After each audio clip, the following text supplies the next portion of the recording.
My name is Ken Carter. I am the Charles Howard Candler Professor of Psychology at Oxford College of Emory University, and I want to talk a little bit today and give you a short history of the DSM, or the Diagnostic and Statistical Manual of Mental Disorders. Now, this isn't a history of diagnosis. This is a really history of why we have the DSM and how the DSM has changed over the years. And to the right of the screen, you can see all the previous DSMs. At the very top, almost impossible to see, you've got DSM-1, then DSM-2 is that little yellow book, DSM-3 in green, DSM-3R, DSM-4, DSM-4 text revision, and the most current version of the DSM, which is DSM-5. Before I launch into the history of the DSM, I want to talk a little bit about why we even have psychological diagnosis. Like, why bother with a diagnostic manual at all? Why not just describe what the client might be experiencing to another person? There are some very particular reasons why we might have a diagnostic manual, and you'll find that a lot of people don't love the DSM. In fact, I talk about the DSM as having what I call swing out sister phenomena. Swing Out Sister was a band in the 80s, and they only had one hit, which was Breakout.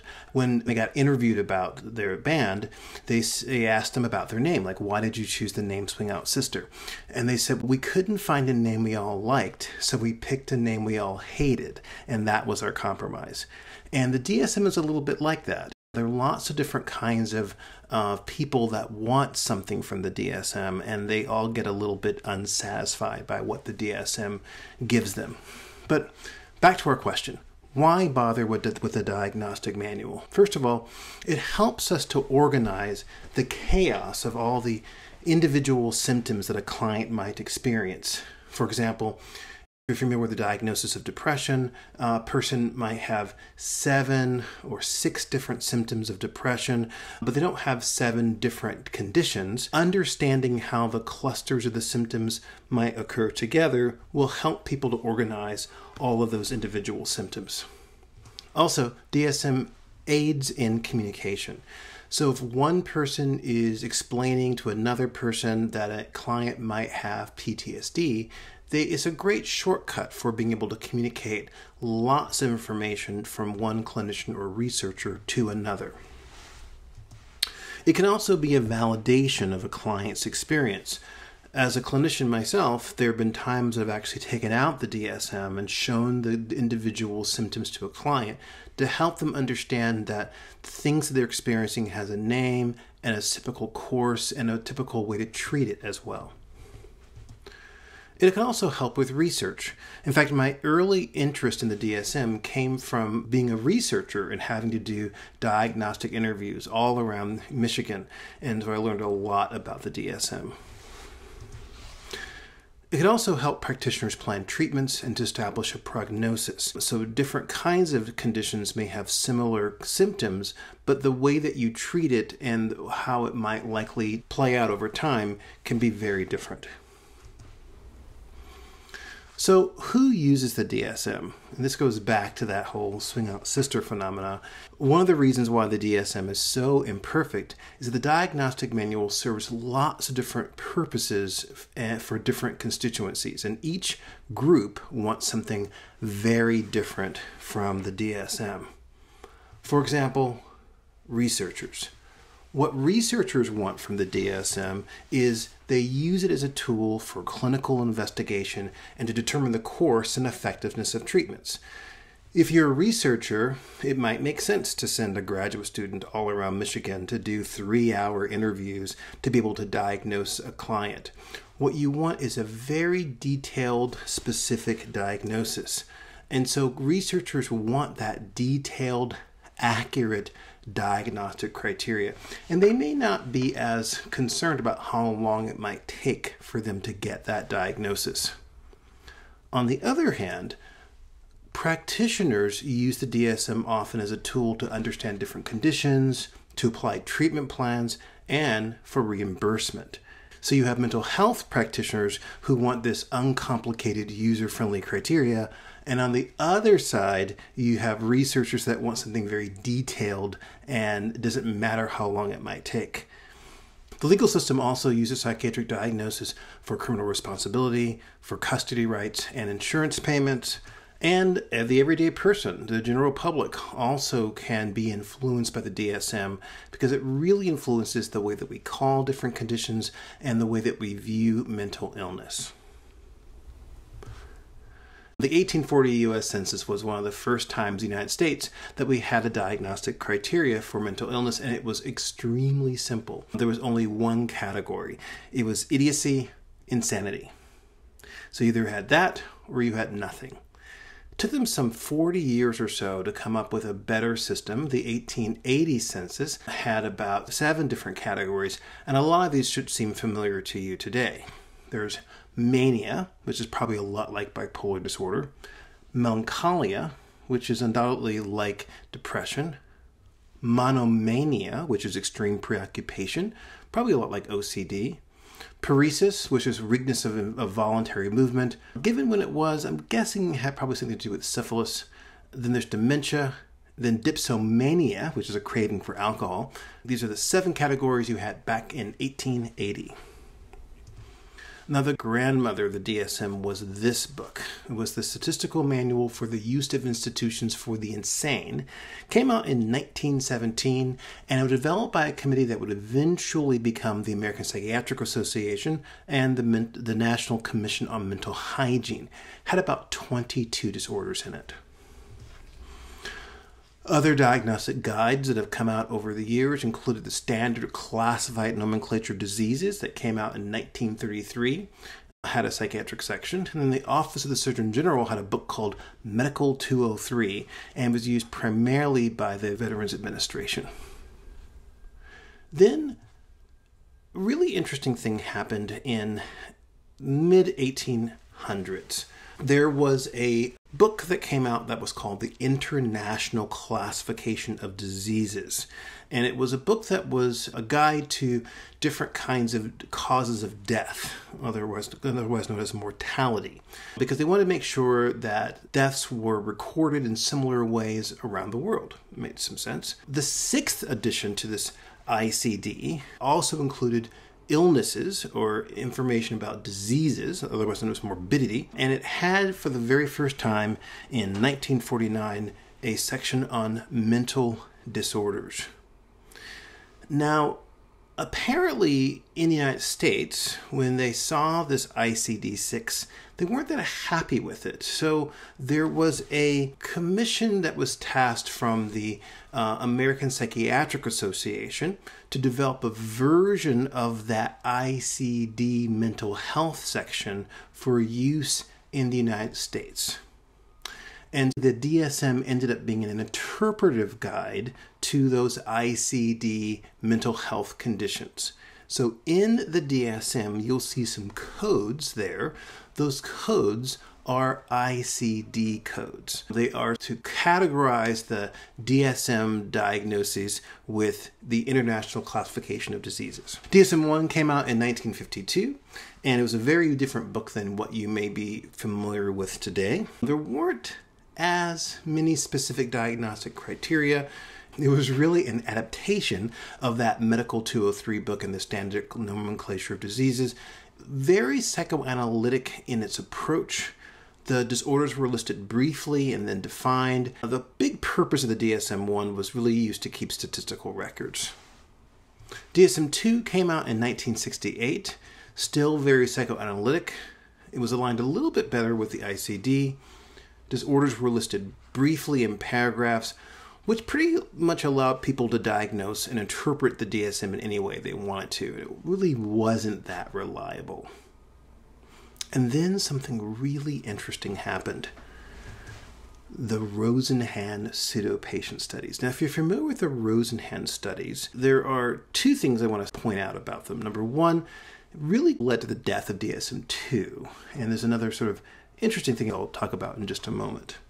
But ROSENHAN was a psychologist, and he was very interested in views of mental health and mental illness, and he had a lot of fairly dedicated graduate students. And what Rosenhan did was he went all around the country in 1973, and he had these sort of fake patients or pseudo-patients present themselves to psychiatric hospitals with a single complaint. The complaint apparently was, I'm hearing a voice that says thud, T-H-U-D. Apparently they chose that because it wasn't really linked to any psychological condition specifically. But people were supposed to present to these hospitals, said that they heard this voice that says thud, and then once they checked themselves into the hospital, they were supposed to behave like they normally would behave. Now apparently all of their normal everyday behavior was seen as abnormal.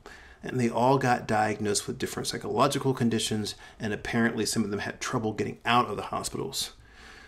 The story goes that the patients in the hospital could easily tell the real patients from these fake pseudo-patients, but the doctors couldn't tell the difference. It was a huge embarrassment to the hospitals when Rosenhan came out with his study. He said, it is clear that we cannot distinguish the sane from the insane in psychiatric hospitals. Now, the other thing I want to tell you about the Rosenhan study was very recently there's a book that came out that suggested that some of the data in the Rosenhan studies weren't exactly as they reported it. So if you're interested in learning a little about that, take a look at this book, The Great Pretender. And then fairly quickly after that, DSM-III came out. Now DSM-V, which we'll talk about in a moment, is really an evolutionary change. But DSM-III, that was a revolutionary change. Very different than DSM-I and very different from DSM-II. In part, DSM-III was a reaction to those Rosenhan pseudo-patient studies, and the goals included making it more consistent with the International Classification of Diseases and to make psychiatric diagnosis more uniform. The wake of the Rosenhan studies made it seem like that we didn't really know what we were doing in mental health, and they wanted to make sure that if 5 different mental health care practitioners saw one client, they would all end up with the same diagnosis. How did they get it done so quickly? Well, it was the researchers that came to the rescue. They wanted to make sure that psychiatry was closer to other fields of medicine, and psychiatry was really under attack. So the researchers swooped in and applied what they were already using. So the research diagnostic criteria came out in 1979, and it was really a manual or group of different kinds of diagnoses that research-oriented psychiatrists often used. And what they did was they used the RDC as a base for DSM-III. The guiding principles of the RDC included precise clinical descriptions, laboratory studies that might identify biological markers if they were there, a clear way to determine or distinguish one disorder from another. There's an assumption in the RDC that the categories of diseases are real things that needed to be discovered, and we weren't just making stuff up. And they developed a system that was focused on observable phenomena rather than unconscious phenomena that you might see in DSM-I and DSM-II, and had sort of an algorithm to it. New features of DSM-III included a multi-axial system for the first time that's now gone, decision trees, field trials, a focus on cultural and gender differences, the prevalence of conditions, what percentage of people might have it at one time or another, the course of conditions, how symptoms play out over time, as well as family patterns that you might see, and a way to differentiate one diagnosis from another. DSM-III-R came out in 1987, just a couple of years after DSM-III, and was really tidying up DSM. They reorganized, deleted, and renamed some categories, and added a new feature of disorders that need to be studied that were kind of previews of disorders that might come out later. Also, hierarchical rules were introduced, so if an individual might get diagnosed with 2 different conditions, it tells you which one to choose. DSM-IV came out in 1994, and because DSM-III and DSM-III-R made it seem like everything could be a disorder, they added this idea of clinical significance, which means that you can't really diagnose someone with a condition unless the symptoms produce clinically significant distress or impairment. And that was introduced back in DSM-IV. DSM-IV-TR, or text revision, came out in 2000, and it was really, the diagnostic manual was basically the same. What was different from DSM-IV to DSM-IV-TR was they updated the statistics. 5 came out in 2013, and it was built upon the perceived flaws of its previous edition, which was DSM-IV. First of all, diagnosis doesn't tell us a lot about severity or disability. It doesn't really tell you how severe the condition is or what kinds of problems the condition might cause. Also, high rates of comorbidity. Lots of people get diagnosed with multiple things. And high rates of what were called NOS categories, which were not otherwise specified. They wanted to make sure to account for some of those NOS conditions. And also the DSM was starting to hinder the research process, so it was really time for an update. The guiding principles of the DSM-IV included to optimize clinical utility so the clinicians could use it. They also wanted it to be very evidence-based in terms of the conditions that were listed in it. They wanted to make sure there was some continuity with previous editions. They didn't want it to have the "I don't know what I'm looking at" problem. Probably one of the reasons why they didn't change the personality disorders. And there were no constraints on how different the DSM-V could be from DSM-IV TR, as long as it met that continuity with previous editions. They wanted to make sure to emphasize lifespan development. They take a dimensional approach where they could in the measurement of distress, disability, and severity, and incorporate what we know about risk factors, prodromes, which were early versions of different disorders, and prevention strategies. And they wanted to make sure that the DSM was a living document. They didn't want to wait some 30 years between editions. So the idea was they were going to make sort of incremental changes to the DSM along the way. In fact, there have been several incremental changes since the DSM-V came out. You might be wondering, why isn't it DSM-V with that Roman numeral? They made an intentional decision to number it to DSM-V without Roman numerals because future updates were supposed to be done what they called software styles with these point updates. DSM-V contains two different sets of codes in it. You'll see ICD-9 codes as well as ICD-10 codes in parentheses. We moved over to the ICD-10 codes in 2015. And so you'll see something here like generalized anxiety disorder, which is 300.02. That's its ICD-9 code. And then F41.2, it's its ICD-10 code. And that still goes over to that International Classification of Diseases. They wanted to make sure also to take into consideration developmental lifespan approach. DSM-V is organized in sequence with a developmental lifespan, so the disorders that are listed early in the book happen more early in a person's life, and the ones that are listed later in the book are more likely to happen later, and that's also by chapter as well. There was a goal to have biological markers in DSM-V, and they only ended up with one that I'm familiar with. So some conditions require biological markers. The one I'm familiar with is that narcolepsy does require some evidence of hypocretin deficiency. If there are other biological markers, I haven't seen them quite yet. And they wanted to make sure that to have as many objective tests and not just client reports of their own symptoms. Sleep disorders, for example, often will require a sleep test to be able to confirm that, and also that hypocretin deficiency like I mentioned previously. Also, an increased focus on culture and gender in DSM-V. There's more attention to how culture and gender influence and can be influenced by psychological disorders, and it includes tools for performing a cultural formulation interview to be able to examine those differences. DSM-V consists of about 20 different chapters. Like I said before, mostly in order of developmental lifespan, with the neurodevelopmental disorders listed first, leading all the way down to the paraphilic and other mental conditions. So that's a quick overview of the history of the DSM and how we came from DSM-I all the way to DSM-V.